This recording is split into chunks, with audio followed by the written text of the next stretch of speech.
After I loaded the clips from this workout, I saw that some of the clips were not very flattering. Well, at least you get to see how a 70-year-old guy lifts. Hey, cycling community, this is Steve Grusis of Cycling Greek. There are a lot of how cyclists should lift videos out there, and a lot of them are pretty good. Now this video is going to focus on lower body. I figure if you focus on combination movements, your form, full range of motion, appropriately increasing the weight whenever possible, and this is key, being consistent, then you probably have a good program. Whenever I did squats, I had trouble getting as low as I wanted to, and then I discovered goblet squats. Because I can only hold so much weight, I use these in my warm-up. So I used a 10-pound plate, a 25-pound plate, and now a 45-pound plate. If I could hold more, I'd forget about the back squats and just do these. This is my third off-season in a row of doing leg work. Now, I've done it in off-seasons previous, but I hadn't been consistent off-season to off-season. With my upper body lifting, I do that all year. When I get to the time when there's a lot of volume in my workouts or there's a lot of upper intensity work, the amount of lifting I do starts to go down, at least the weights go down, and it can get to where I am just doing calisthenic type of work. I do want to get to the point where I'm doing some sort of lower body lifting all year. And it'll be obviously during the race season in maintenance mode or a light maintenance mode. I got further with that this past year. But because I had a slower start due to my wanting to focus on June, my racing in the early part of the season was a bit challenging.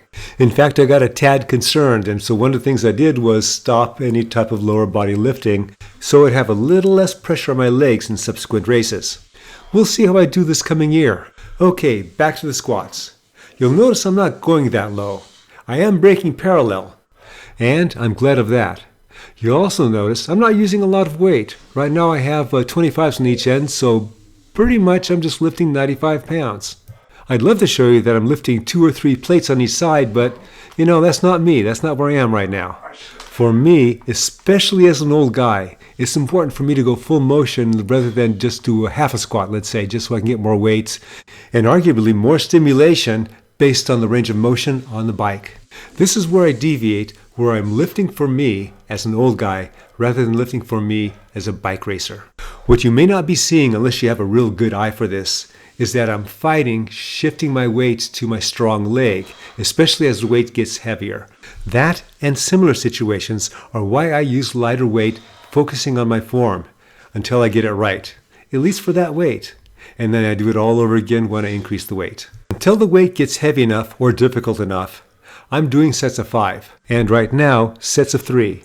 While I would love to have huge quads, hams, and glutes that come with sets of lots of reps focused on individual muscle movements, 3x5 is good for me. The workout that you're seeing in this video I do once a week on Sundays.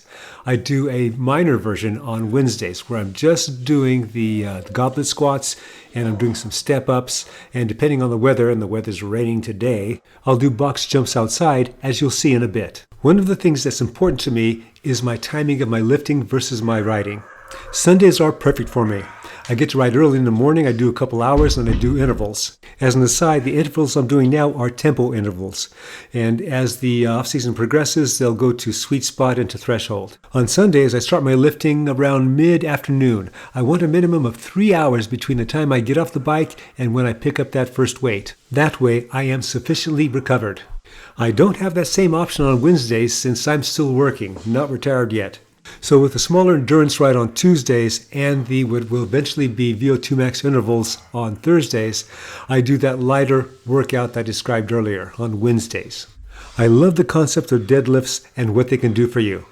I just wish I could do them better. Any of you have suggestions on what I could do with this and any other thing that you see in this video? Put them in the comments. It's probably the case when you're thinking about lifting in the off season, you're probably thinking that the extra muscle will help you in the coming racing season. And you'd be correct about that, but that's not the only thing that's going to benefit you. There is the balance factor. Cycling is a linear sport, not a lot of side-to-side movement. With a good lifting program, you'll engage muscles that you probably hadn't used for most of the year. And that is important on 2 levels, especially if you're an old guy. The first is use it or lose it. When you're younger, non-use will lead to atrophy. When you're older, especially in my age range, then that can lead to sarcopenia. You don't know what sarcopenia is?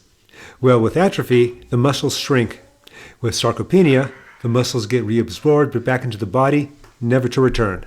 On the second level, that's something that's rarely spoken about in the cycling community. Osteoporosis. It takes a lot of resources to keep the body going. If you put a demand on the body will allocate resources in order to meet that demand.